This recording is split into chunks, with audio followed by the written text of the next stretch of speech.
today to, try and interview people. I came here to simply observe and out of my you don't know. Stop touching me!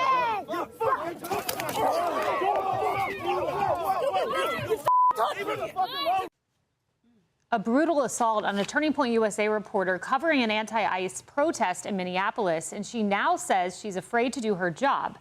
Savanah Hernandez, who you just saw, speaking out after being viciously shoved to the ground. I wasn't interviewing anybody. I wasn't engaging with anybody. I was, and I apologize. This is the first time I'm talking about this assault, and I'm scared to report, Laura. This is my job. It's what I've been doing for the last 6 years, and I'm terrified to do my job. Meanwhile, criticism is growing over who Utah Valley University, the site of Charlie Kirk's assassination, tapped as its commencement speaker. Author Sharon McMahon trashed Charlie Kirk on social media just days after his death. Look at what she wrote.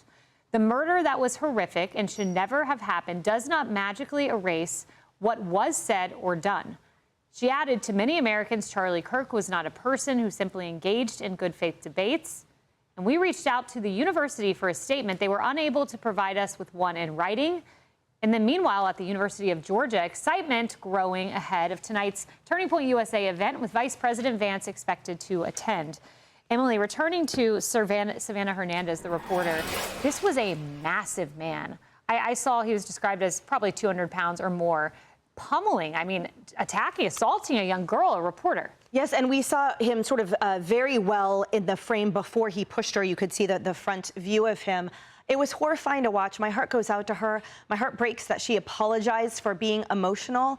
The only apologies should be coming from those wretched protesters. Thank God there have been arrests in that situation. This young girl, this is the same party that says words are violence. This is the same party that says believe all women. And this is the same party that puts out brutes and demonizes law enforcement and demonizes independent reporters and demonizes Turning Point USA and puts their hands on that young woman. And I hope to God that from now on, that man, I hope every day that she goes out, she has security with her on someone else's dime. But I also hope that she doesn't need it. That these arrests show the message that this is absolutely and patently unacceptable and that these journalists don't have to fight to get the truth out there. It just breaks my heart. Yeah, and to be clear, not that it would matter, no one deserves to be pummeled, Harris, but she was not an antagonist. She was out there filming. She was engaging in journalism. And even when she was trying to leave, she was yelling at them, I'm trying to leave, guys, I'm trying to leave. And they continued to attack her. Look, their fight was with her physically on that day, but their fight is with the truth. Like, we are seeing who they are. And if you're not that, then don't be part of that group, because you know that that's what breaks out. You see the 250 guy come toward her. She said he weighed 250 pounds about. And she felt the weight of him against her and described that last night. I mean, if you know that this is even possible, when the trouble starts, try to help the person who's weakest in that environment. And if you can't do that, go get help. But what are you doing standing there, and are you cheering it on?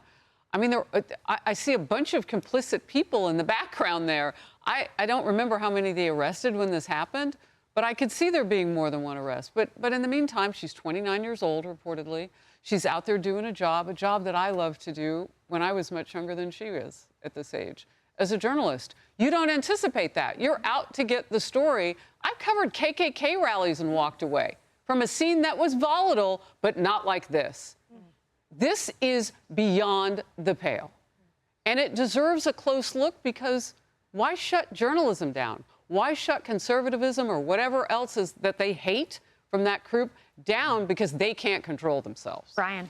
Why are you surprised? No one should be surprised. You see the way ICE are treated on the streets? That's the same way she's treated. You would think that a male would have trouble even putting his hands on a reporter or a woman, period. But instead, you have this guy throw her to the ground. To her credit, she kept her composure, kept the camera going, and that's why we're able to see the story. Instead of hearing about the story, we're able to see the story. I talked to Todd Blanche on the radio show today, the acting attorney general. He says, we're absolutely pursuing this. And there's so much video, thanks to her courage to do this. Also, sadly, Emily, you can't do these things without security. You can't. Yeah. You can't. It's not a matter of courage. You're not going to be able to get the story, because these guys have, and these women, They think they can do anything physically to you because they feel they're morally right or the checks are clearing, direct deposited in to get them out once they're arrested. Yes.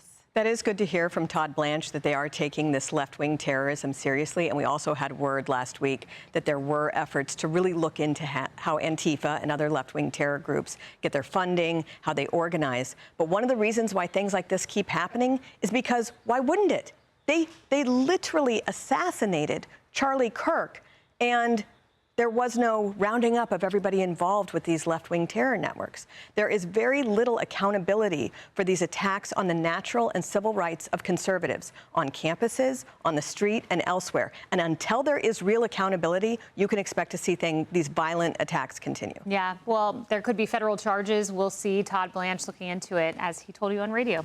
Hey everyone, I'm Emily Campagno. Catch me and my co-hosts Harris Faulkner and Kaylee McEnany on Outnumbered every weekday at 12 p.m. Eastern, or set your DVR. Also, don't forget to subscribe to the Fox News YouTube page for daily highlights.